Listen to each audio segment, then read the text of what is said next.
नमस्कार, जनमत मराठी बातमीपत्रात आपले स्वागत। सुरुवातीला पाहूया ठळक घडामोडी।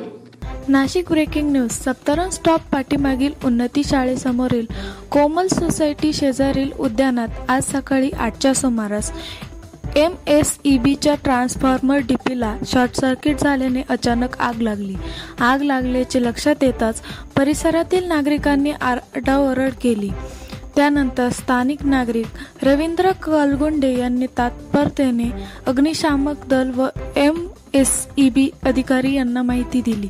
तात्काळ पंचवटी विभागाचा अग्निशामक बंब घटनास्थळी दाखल झाला। फायर डिपार्टमेंटचे अधिकारी आणि कर्मचारी संजय कानडे, बाळासाहेब लहानगे, अशोक सरोदे, गणेश रकीबे, ऋषिकेश जाधव, प्रणय बनकर, सिद्धांत कोटिसे आणि अनुराग पवार यांनी तत्परतेने आग विझवण्याचे प्रयत्न करून आग नियंत्रणात आणण्यात यश मिळवले।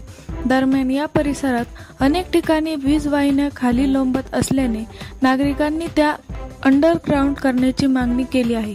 सप्तरंग या ठिकाणी डिप्पीला आग लागली आहे असे आम्हाला कॉल आल्यानंतर आम्ही काही क्षणात त्या ठिकाणी पोहोचलो व सदर ठिकाणी DCP व पाण्याच्या सहाय्याने संपूर्ण आग विझवलेली आहे। पण स्थानिक नागरिकांच्या सहकार्यामुळे आम्ही हा कॉल ताबडतोब कव्हर करू शकलो। याच्यासाठी पुढील काय असेल ते समक्ष नागरिक सांगतील।